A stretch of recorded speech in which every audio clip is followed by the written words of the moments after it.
پھیرا لگایا اور داؤد علیہ السلام نے ایک دفعہ یہ کیا، بڑا عبادت خانہ بنایا اور اس کی دیواریں اونچی کر دی، اتنی اونچی کہ اندر کوئی جا نہ سکے، اور یہ طے کیا کہ ہفتے میں ایک دن میں کسی سے نہیں ملوں گا، صرف اللہ اللہ کروں گا، ہفتے میں ایک دن۔ تو وہ پہلا دن تھا، اندر سے تالا لگا دیا اور خود اندر بیٹھ گئے، اور پہلا دن ہے کہ میں آج کسی سے نہیں ملوں۔ تو میرے رب کو یہ بات پسند نہیں آئی کہ نبی کا کام کٹ کے بیٹھنا نہیں ہے، لوگوں میں جانا ہے۔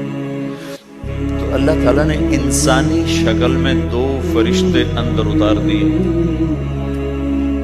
اذ تصوروا المحراب ففزع منهم قال لا تخف خصمان بغى بعضنا على بعض فاحكم بيننا۔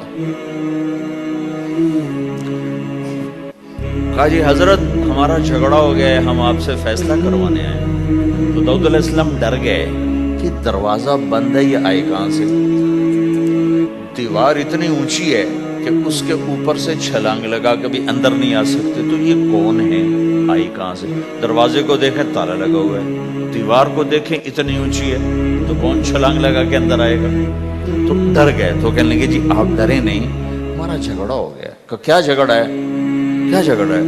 کہ ان ھذا اخی لہ 99 نعجہ ولی نعجۃ واحدہ فقال اکفلنیھا وعزنی فی الخطاب۔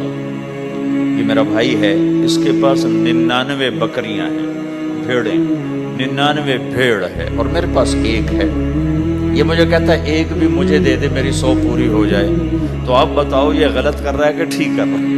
اب یہ فیصلہ تو آپ چھوٹے سے بچے سے بھی کروا سکتے ہو، نہیں؟ یہ تو لطیفہ سا بن گیا، داؤد علیہ السلام کے لیے لطیفہ بن گیا کہ ایک آدمی کہتا ہے جی میرے پاس 99 ہے، تیرے پاس ایک ہے، تو ایک مجھے دے دے، میری 100 ہو جائیں۔ تو داؤد علیہ السلام سوچ میں پڑ گئے یہ چکر کیا ہے۔ تو ایک دم ان کو خیال آیا کہ جیسے میرے رب نے مجھے پیغام بھیجا ہے کہ داؤد تجھے بندوں کو دعوت دینے کے لیے بھیجا ہے، مصلی پر بیٹھنے کے لیے نہیں بھیجا۔ ہاں مصلی پر بیٹھنا ہے، اس کے لیے رات ہے۔ قم اللیل الا قلیلا نصفہ او انقص منہ قلیلا او زد علیہ ورتل القرآن ترتیلا۔ چل ومن اللیل فتہجد بہ نافلۃ لک عسیٰ ان یبعثک ربک مقاما محمودا۔ رات ہے، آ جاؤ۔ ان ناشئۃ اللیل ہی اشد وطئا واقوم قیلا۔ آجا آجا، رات بڑی مزے کی چیز ہے، تو اور میں تنہا۔ فاذا فرغت فانصب والى ربک فارغب۔ آ جاؤ۔ تتجافى جنوبهم عن المضاجع يدعون ربهم خوفا وطمعا ومما رزقناهم ينفقون۔ رات تیری میری، دن میرے بندوں کے لیے۔ نہیں بیٹھ سکتا، تسبیح پکڑ کے نہیں بیٹھ سکتے۔ ہر مسلمان کے ذمے دعوت ہے، عمل کرے یا نہ کرے۔ آج پھر اس کو دوہرا رہا ہوں کہ عمل کرے یا نہ کرے، اوروں کو دعوت دینا ہر مسلمان کے ذمے ہے۔ اللہ تعالیٰ نے بنو اسرائیل کے بارے میں کہا میری تم پہ لعنت۔ لعن الذین کفروا من بنی اسرائیل علی لسان داود و عیسی ابن مریم۔ اے داود، اے عیسیٰ، ان پر لعنت بھیجو۔ کتنا سخت اللہ کا فرمان ہے۔ اچھا کیوں، کس لیے؟ اللہ نے دو جرم بتائے۔ ذَلِكَ بِمَا عَصَوْا وَكَانُوا يَعْتَدُونَ۔ یہ بہت نافرمان ہو چکے ہیں، بہت نافرمان ہو چکے ہیں۔ ایک اس کی وجہ سے ان پر اللہ کی لعنت۔ دوسرا کیا ہے؟ كَانُوا لَا يَتَنَاهُونَ عَن مُنْكَرٍ فَعَلُوهُ۔ جو گناہ خود کر رہے ہوتے ہیں اس سے اوروں کو نہیں روکتے۔ كَانُوا لَا يَتَنَاهُونَ، نہیں روکتے تھے، عن منکرن، اس گناہ سے، فعلوہ، جسے وہ خود کر رہے ہوتے تھے۔ تو اس سے پتہ چلا کہ اگر کوئی نافرمانی بھی کر رہا ہے تو کسی کو اگر دیکھتا ہے نافرمانی کرتے تو اسے سمجھانا اس کے ذمے ہے۔ یعنی اللہ تعالیٰ نے اللہ یوں کہہ رہا ہے کہ کم وقت خود برائی کر رہا تھا تو کسی کو روکتا تو صحیح. دونوں ہی کام نہیں کیے, نہ خود چھوڑا نہ کسی اور کو روکا. تو بھائیو, حرکت کرتے رہنا, اس حرکت میں بڑی طاقت ہے. ساری کائنات حرکت میں, اگر رک جائے تو تباہی. زمین حرکت کر رہی ہے, سورج حرکت کر رہا ہے, چاند ستارے ہر شے حرکت میں. تمہاری زمین 66,000 کلومیٹر فی گھنٹہ کی رفتار سے روزانہ بھاگی جا رہی. پتہ چلا کہ پاناما بمے دونوں سمندروں کے 66,000 کلومیٹر فی گھنٹہ کی رفتار سے دوڑا جا رہا ہے. تمہارا سورج 6 لاکھ میل 9 لاکھ کلومیٹر فی گھنٹہ کی رفتار سے دوڑتا جا رہا ہے.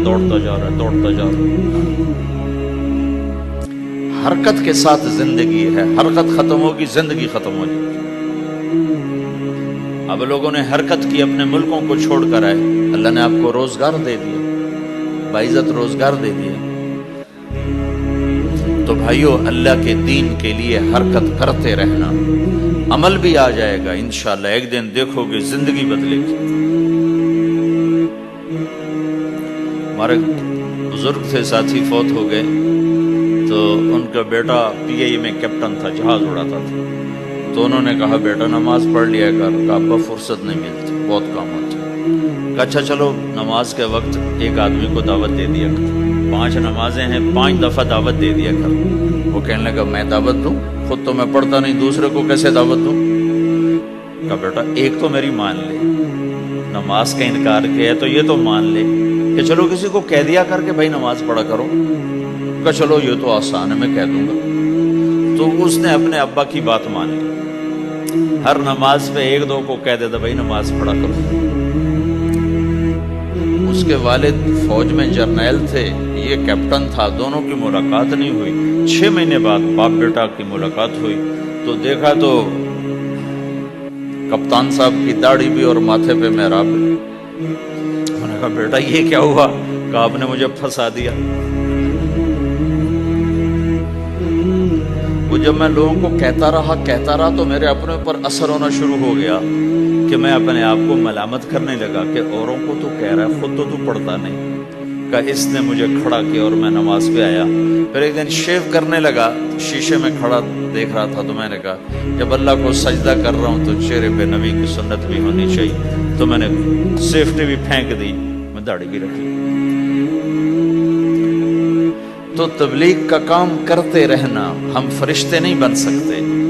ایک دفعہ ایک آدمی نے میرے پر بڑی چڑھائی کی, تم تبلیغ والے منافق ہو, کہتے کچھ ہو کرتے کچھ ہو, تمہارے قول اور فعل میں بہت فرق ہے. جب ان کا غصہ اتر گیا تو میں نے ان سے کہا بھائی 100 نمبر تو اللہ نے بھی نہیں مانگے, آپ کیوں مانگتے ہو. اللہ نے کہا ہے فمن ثقلت موازینہ, جس کی نیکیاں بڑھ جائیں گی, گناہ تھوڑے ہوں گے تو پاس کر دوں گا. تو 100 نمبر تو اللہ نے بھی نہیں کہا کہ ایک گناہ تیرے کھاتے میں نہیں ہونا چاہیے. 100/100 نمبر لے گا تو جنت دوں گا, نہیں تو ریپٹ مار کے جہنم میں ڈالوں گا. تو 100 نمبر تو اللہ بھی نہیں مانگتا. اسے پتا ہے میرا بندہ کمزور ہے, کبھی گناہ کرے گا کبھی نیکی کرے گا.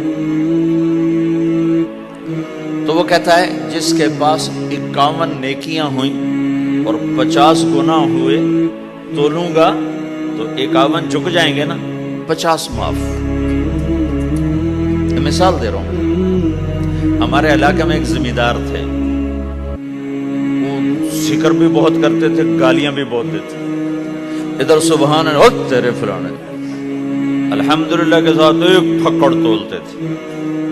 ساری زندگی وہ ایسا ہی کرتے رہے. جب وہ فوت ہو گئے تو کسی نے ان کو دیکھا تو انہوں نے پوچھا کہ میاں صاحب آپ کے ساتھ کیا ہوا, آپ تو گالیاں بہت دیتے تھے. خود انہوں نے پوچھ رہا ہے آپ تو گالیاں بہت دیتے تھے, تو آپ کے ساتھ کیا ہوا. کہ اللہ تعالیٰ نے میرے ذکر اور میری گالیوں کو تولا تو میرا ذکر بڑھ گیا تو میری بخشش ہو گئی. اللہ نے بھی کاؤنٹنگ رکھی ہے, پرفیکشن مانگی ہی نہیں. اگر اللہ پرفیکشن مانگتا تو پھر آپ کہتے تم کرتے کچھ ہو کہتے کچھ ہو. اگر میں کہتا صحیح ہوں تو ایک نیکی تو کر رہا ہوں. اور کرتا نہیں ہوں تو ایک گناہ کر رہا ہوں، کیا پتا میرا رب میرے کہنے کے طفیل میرے نہ کرنے کو معاف کر دے۔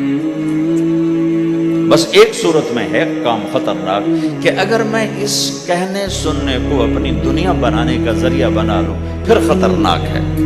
تأمرون الناس بالبر وتنسون انفسکم وانتم تتلون الکتاب، وہ یہ آیت ہے۔